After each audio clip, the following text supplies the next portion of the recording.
155 pounds. Your tail of the tape for Makhachev versus Hamosh. Hamosh is the older man by 5 years. Makhachev taller by 4 inches. He will have a slight half-inch reach advantage.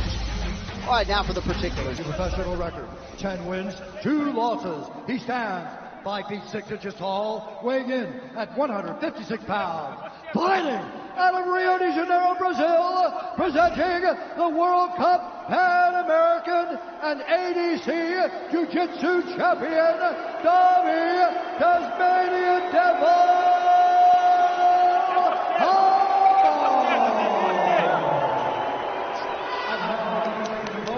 Fighting out of the red corner, a combat sambo fighter, holding a professional record, 17 wins, 1 loss. He stands 5 feet 10 inches tall, weighing in at 155 pounds.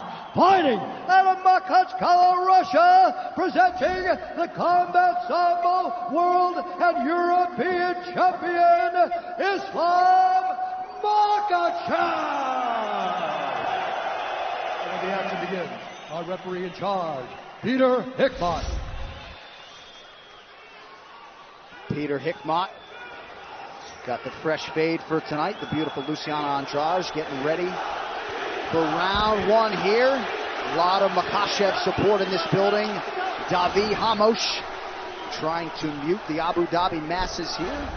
Makhachev is in red. Davi Hamosh is in black. Opens with an early kick to the body.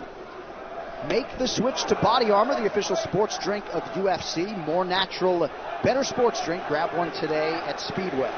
That left high kick is one of Makhachev's best weapons. He lands it very well, especially on a southpaw. It's going to be there.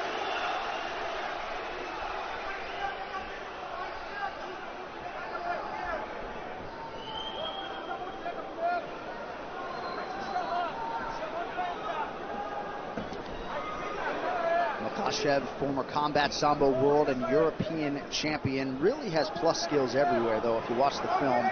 Outstanding jab, good in the clinch, opportunistic submission game, knockout power.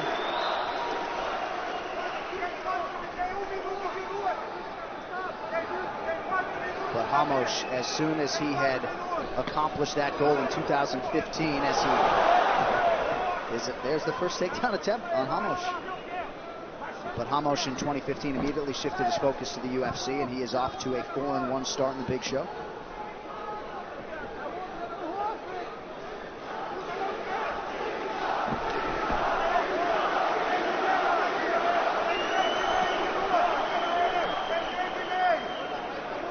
Hamosh has worked so hard to try to close that gap between his grappling and his striking.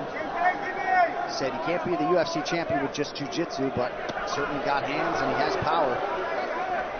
I like to see Hamosh use similar tactics as Fajeda. I mean, he can throw whatever he wants because a lot of people don't want to take him down. So keep the offense high, keep the pressure high. That'll shut down the kicks of Makhachev, and then look for your takedown or have Makhachev take him down.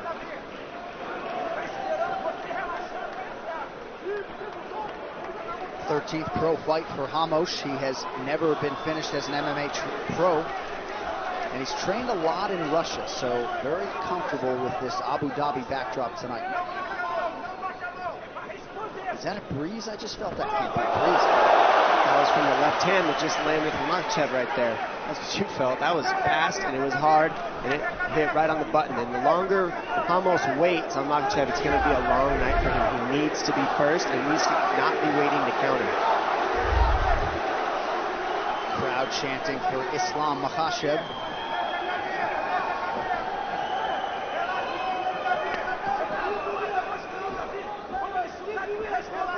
That's one thing that Hamosh does do is he's got very good counter ability. So when you fire, he'll throw a 3-4 piece combination. But a lot of times he's just waiting. And so is Makhachev. And that's what we're seeing right now. They're waiting on one another, looking to counter each other.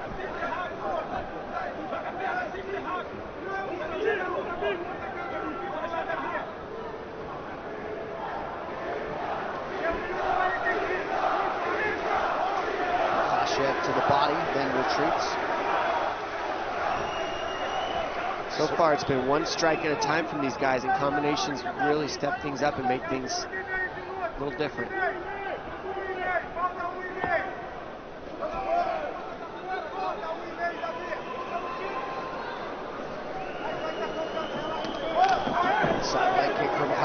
Hamosh counters. See, once you touch him, Hamos throws almost every single time. But if you don't go first, he almost waits.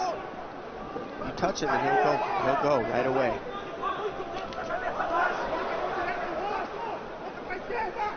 Now Makhachev mixing in the fakes. And that'll offset the counters of Hamosh. Excuse me.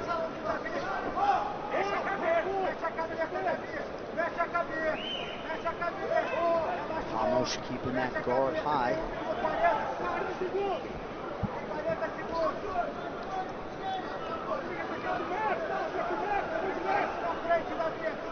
Crowd sort of waiting with bated breath for that Makhachev land. Coming up on 30 seconds to go here in round one. Hamosh unofficially just 2 for 20 on his strike attempts thus far. Together in the first round, these guys haven't thrown 20 strikes yet, really. Well, about 50 total, so 25 each, excuse me. But the offense has been very low, and they're really just waiting on one another, looking to counter each other. Counter versus counter. Yep. Hamosh appeared to land a right hand partially a moment ago. 5 minutes down.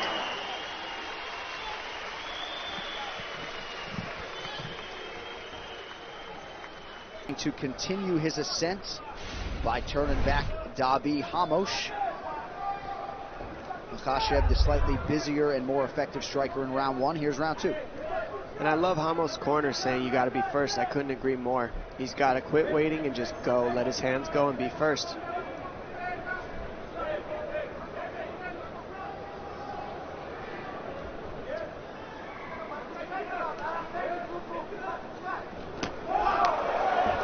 Hamosh immediately counters with a flurry after Makhachev landed high. He almost waits on you to go before he goes. It's like give one, take one, give one, take one. And if Hamosh just is the first to go, things might change up. Looked like Hamosh was in a pretty good position to get a takedown, but not against someone like Makhachev.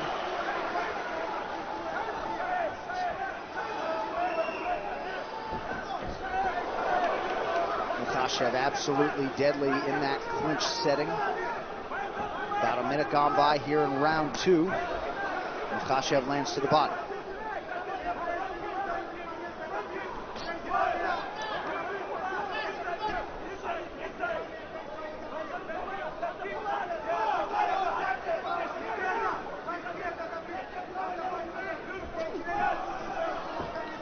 So both fighters have attempted just one takedown through the first nearly 7 minutes.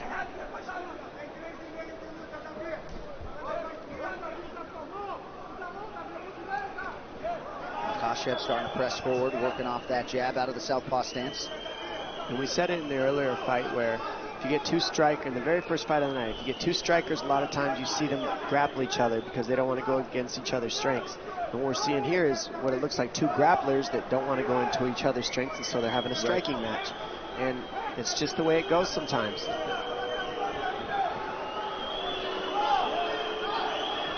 Neither of them wants to give an inch, and so they end up just not doing too much. Nice counter by Makhachev. And now Makhachev's getting off a little bit, being first a little bit more. Oh! Nice jab by Hamosh, and he's got power, and that's why he likes to wait. If he connects, he knows he can knock you out.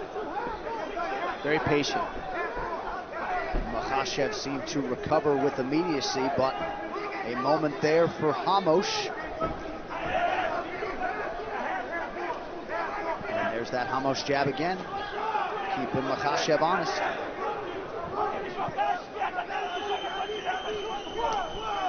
Beautiful handwork there by Makhachev.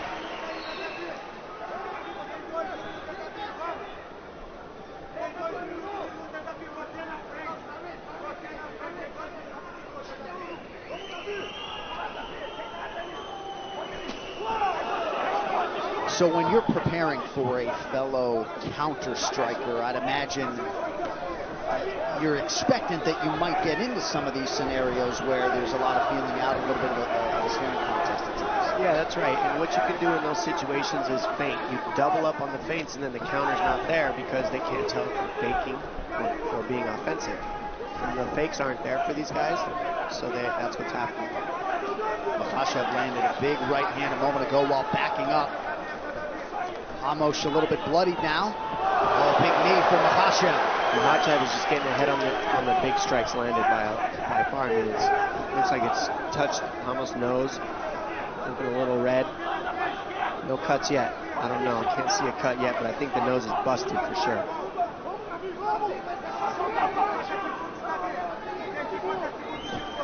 Almost just waiting a little too much. He needs to be first, and that would really help him out. Same as Fajeda. Fajeda fought this style as well, just waited. It would be tough against his opponent, Taisimov. But he went first all the time, and it kept Taisimov on his heels, and that's what Ramos could do to make a little difference. But he's waiting on Makhachev, and he's getting out first. And Islam starting to put it all together now, landing nearly 60% of his total strikes, mixing it up well. I didn't think Islam would really go for takedowns. I figured he would keep this fight on the feet, and that's what we've seen pretty much so far. Hamosh presses forward. You wonder how he'll manage wrist down the stretch in the third round if we get there. Final 10 of round 2 now.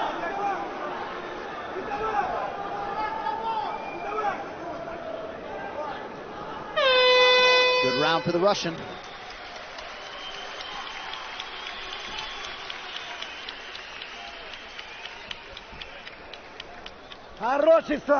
Perfect, Islam, perfect. Relax, relax. Give him water. Good job, good job. Just don't brawl, give the same work. Keep the distance, just keep the distance, and in the 2 minutes you're gonna knock him down. I need you to continue being like the Matador, okay?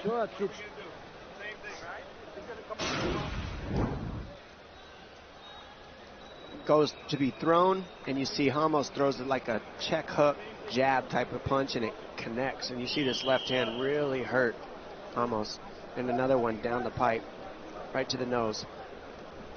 So probably the strongest, most significant punch was that hook jab hook looking punch that Ramos threw. It was like a mix of the two, and it kind of rocked Makhachev, but the accumulation of left hands is really adding up.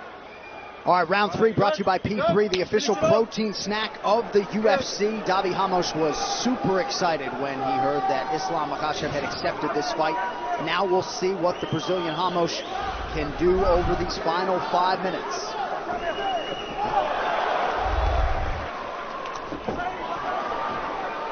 Oh, he gets him with the knee, and he hurts him. Huge knee! Ramos trying to recover. Oh, big punches. Huge punches landing. These guys are going after it right now. Makhachev wants that finish. And Ramos is able to get himself a little bit together, get the overhooks, buy himself some time. That's what that lock on his legs are doing. He's trying to get himself back together. And now, even though a bit compromised, we are on the ground where Davi Ramos doesn't mind being. Yeah, and it was a big knee in the clinch that lands when Ramos was moving forward. It hurt him.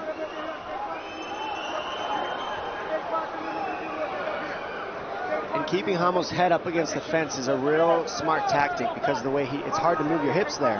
And he can't use armbar techniques or triangle techniques. It really shuts things down to a minimum here, where Makhachev has it. Makhachev's cardio outstanding. Certainly been very accurate with these ground strikes thus far. Islam pressuring his hips, keeping very tight. Almost looks like he's got himself back together, though.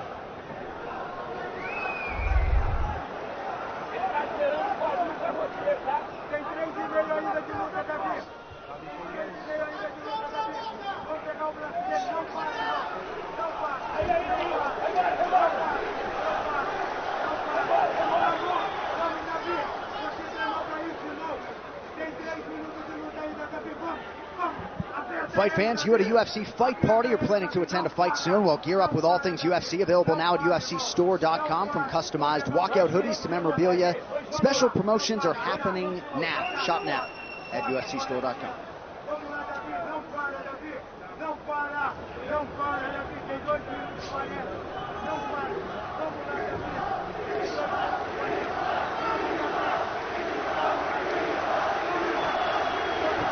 Makhachev staying active, continuing to work on Davi Hamosh here on the ground.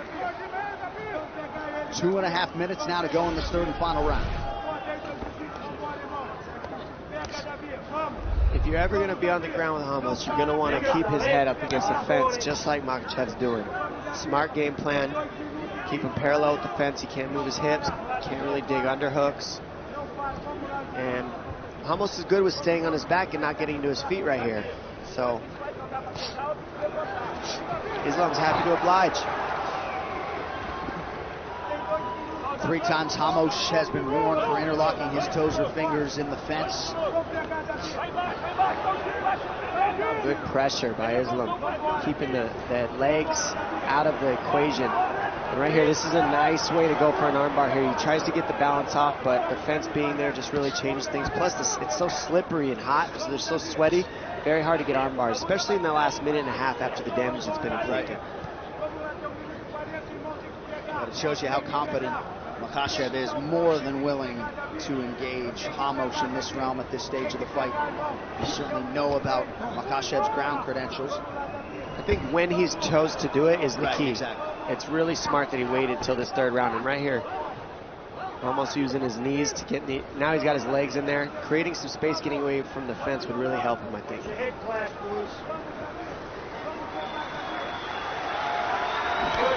Appreciative crowd for these two warriors as we hit the final minute of the fight. Co-main event to follow.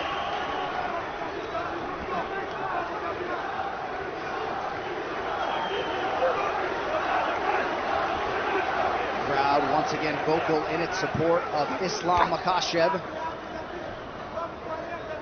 And you got to think if he wins tonight, likely to draw somebody else in that lightweight top 15. But what's so different about this fight scenario than a jiu-jitsu match is the fence. I mean, you can't move your hips. There's no space to create sweep scenarios. He's looking for arm bars from here, but because the fence is behind, he can't really move the way he wants to create the sweep scenarios as well. So it just really limits you when your head's there. Some conversation was going on there, not sure exactly what. Final seconds of the fight. Islam Makhachev looking to put the finishing touches on what would be his 7th UFC win in 8 tries. Outstanding effort from the Dagestan native Islam Makhachev.